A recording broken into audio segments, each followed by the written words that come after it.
Welcome to Founder Initiative. This is the Hustler Series, episode 3. I'm here with Tyler Olson from SMC Pros. Thank you, Thanks for taking the time, yeah. So first off, tell me where you're at right now, what businesses you're running, and kind of how your time's split between each of them. Sure. So I'm an entrepreneur. I enjoy starting businesses. It's my favorite thing that I do. And I've started a lot of businesses over the years.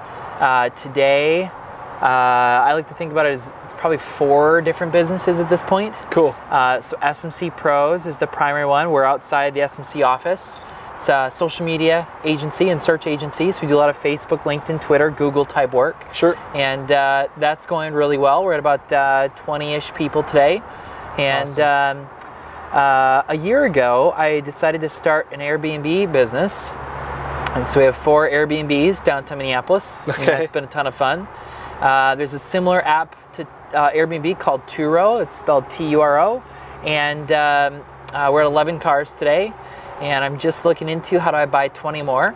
So that's how my... Getting your fleet, sure. Yep. And so that's kind of fun. And then I do speaking. And so we do speaking engagements across the country and Sure. really across the world now. I had 2 speaking engagements in the Philippines and I had 2 in Germany. So I can say I'm an international speaker now. Solid. Which of those is kind of your favorite to spend time on? I love speaking. It's like the Sure. favorite thing that I do. It's easy, it's fun, it's natural, it's being with people, it's educating. I just love the interaction. Every part about it, it's just a ton of fun. Awesome. So what was your first experience as an entrepreneur? First experience, I was actually up at my grandparents' cabin up near Brainerd, and we're sitting around the campfire and the family next door says, we need a teenager to fix our computer. And I'm a little bit of an extrovert. So I said, well, I'm not a teenager yet, but I'm sure I can fix your computer. And so I went over and fixed it up and they said, well, what do we owe you? And I said, well, I've never been paid before. Well, what do you want? Well, I like brownies. So the first time I got paid was in brownies up at the cabin when I was 12 years old. Hey, that's a good start. Mm-hmm. So, kind of fast forward a bit, what did you do in college? Did you do entrepreneurial stuff? What did you major in? And you mentioned you started an IT company too, if you Yes. can kind of tell us about that. Yeah, so I had a few different businesses through middle school and high school, and then entered college, and I started to focus more on my IT business, similar in concept to a Geek Squad type service. Okay, And so we had technicians eventually roaming the Twin Cities and fixing computers, and Cool. while doing the entrepreneurship program at the University of St. Thomas. And it was really great to be able to have that experience, to be able to Sure. take a business idea and build my first business plan, an Entrepreneurship 200. Right. And then as I worked on it that summer, I built enough business where I needed to hire people that fall, and I just happened to have kind of a entrepreneurship management course. And so Sure. I could learn how to hire people and differences between contractors and employees, and realized I did that wrong. And then the next semester we had a marketing class. And so you learn how to do marketing without any money, which is great. Wonderful. And then an entrepreneurial finance course as I looked to expanding further and kind of that cash flow management concept, and learned a lot. For sure. I also had a cardboard box business in college where I realized everybody needed cardboard boxes. And so I went to Kowalski's down the street and said, you guys must have cardboard boxes. And they said, yep, they're out back. And I said, well, can I just have them? Sure. And they said, sure. And so I took about 1,000 boxes from the dumpster, the recycling box they had, and brought them to campus, and I pulled up a little table and said, I got boxes for $3 each. Wonderful. 100% margins. 100% margin, made about $3,000 in a week. Solid. So with your IT company, how did you go from you fixing computers to then convincing your friends to join on with you? It's that first entrepreneur experience, right? I didn't know who to hire, so I hired some of my high school friends who Okay. happened to also live in the Twin Cities and were good with computers. And Sure. I thought, well, if I'm charging $50 an hour and I'm paying them $15 an hour, that should work, right? Conceptually. And so just said, hey, if you guys want a job, I can pay you $15 an hour, which was more than they were getting somewhere else. And I probably didn't even have a contract for them to sign. I just said, let's just do this. And Sure. we went for it. And it was a good experience. I think all of them quit within a few months. Okay. First entrepreneur experience. You're not as great of a manager or a leader. And Sure. then I just had to hire more people and Cool. went from there. Okay. So, and how did you take that business after college then? Yeah, so I graduated. We probably had about 6 or 7 people at the time, and Okay. we had gotten in the St. Thomas Bee magazine. I had applied to the Minnesota Cup and was a finalist. I competed in the Global Student Entrepreneur Award competition and was one of the global semifinalists. Sure. And so learned a lot through all of that, the mentorship programs that I was in, and just kept growing the business full time. I mean, it was already full time. It was just even more full time. Yeah, if exactly. You know what I mean? Exactly. And because he didn't have classes getting in the way, Right. and then just kept going. How did you go about starting and growing your social media agency, and what's your secret sauce? How are you able to do it, and when so many people are trying? It's a great question. So it was about 8 years ago when we started SMC, just over 8 years ago. Okay. And I was running my IT business prior to that, and our largest client was a client doing social media with us. Okay. And I said, it was our largest client, it was our most profitable client, and it was by far our easiest client. Okay. I thought that's interesting. Great things. We were doing it was about $100,000 a year Solid. for social, for web, and for Okay. some other concepts. And I thought, this is the easiest client I've ever had. And it's by Right. far the most profitable. Why don't I just do this? So I decided to sell my IT business and start up something just in social. Sure. And knew it was a matter of time before businesses woke up and realized that they could make more money, Right. marketing and social. So if you could pick one factor that's contributed to your success so far, what would that be? Single factor? Yes. I Tough question. I think the likeliest right answer is mentors. The value of learning from others who have been there before and done it. To me, there's nothing more valuable than being able to learn from people who are wiser, more experienced, further along in business than me. For sure. And so I've kind of had that philosophy my whole life. So I've got a number of different mentors, and as I keep getting to a new level of success, I bring on new mentors. Okay. So for example, the CEO of Digineer, right over here, office is next to ours, Sure. Michael Lacey, is one of our investors, board members, and mentors. Okay. And I've learned an invaluable amount from him. It's hard to even quantify or qualify, but it's changed my life. And Shane Erickson, who's one of our board members, investors, and mentors. I met him through the Entrepreneurs Organization, the accelerator program I was telling you about, Sure. where it's a program designed for entrepreneurs, by entrepreneurs, for entrepreneurs, and that whole relevant experience share. Sure. And so I'm just a believer that is how to get ahead. And so for young people that are trying to start businesses, how do you go about finding good mentors? So every year, the EO organization I'm talking about, EO, puts on an entrepreneurs rally here in Minnesota. There's other organizations. There's about 150 chapters around the world.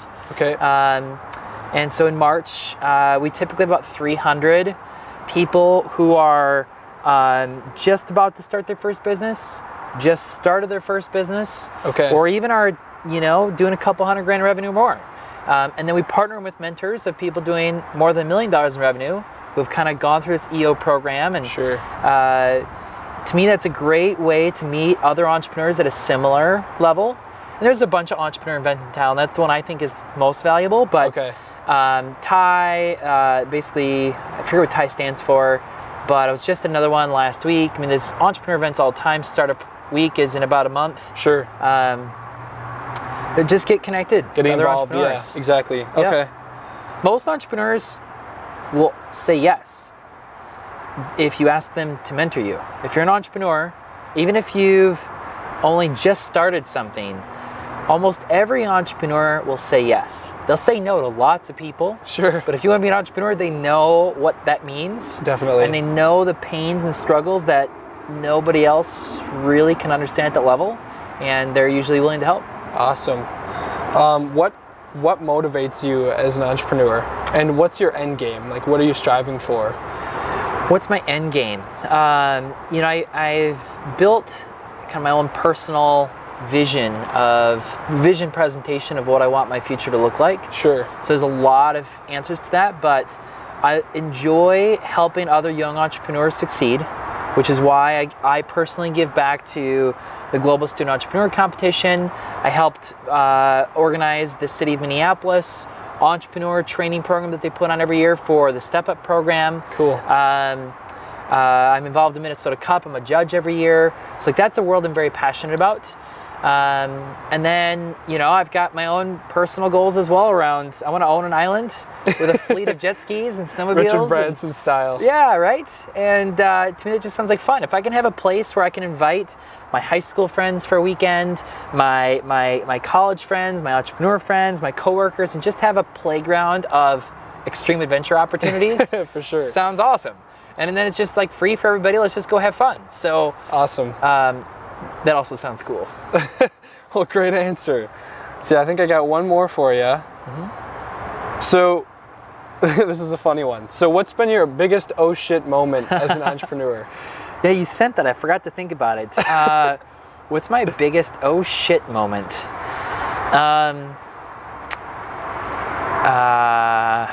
One of them, one of many, let's be clear. Entrepreneurship is full of oh shit moments. Right. One of many was probably 4 or 5 years ago, and I had an operations director, I had a sales director, and myself, 3 members of the leadership team. Sure. And my account team, about 4 account executives of mine, came to me one day, took me out for dinner, and said, Tyler, we are all quitting if you don't fire the ops director. Wow. And I thought about that for a minute because objectively, by the numbers, the ops director was doing a fantastic job. Right. Every metric that I would look at, it looked like she was kicking butt. Sure. But what I didn't recognize is some other issues that were more subjective that were arising, and ultimately I had to figure out what that call was. And so we had an emergency board meeting, and the board wisely advised, Tyler, you got to pick either your ops director or your account team. Sure. You can't do anything else, and it's your call. Like, okay. Either way, there's repercussions.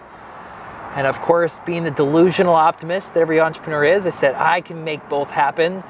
And so I moved my ops director into a different seat, and I put myself in that seat.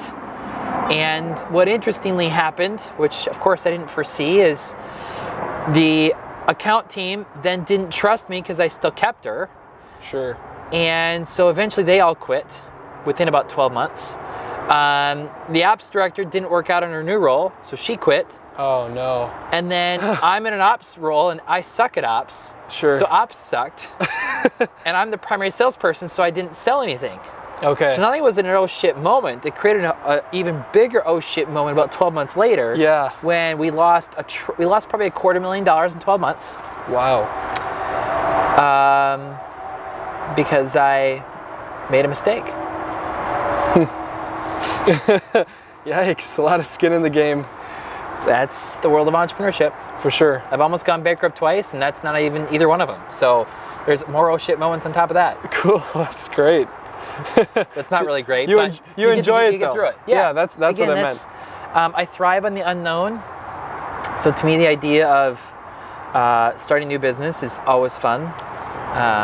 Sure. Yeah. Yeah, I always have this conversation with my friends. Like, if we were back, in the 1500s, who would you be?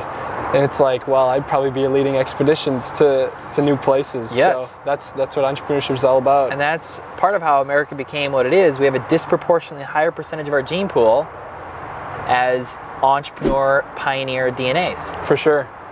Well, awesome. I think that's all I got for you. Cool. Thanks again for being Thanks, on Peter. here. Again, this is Tyler Olson from SMC Pros. Thank you.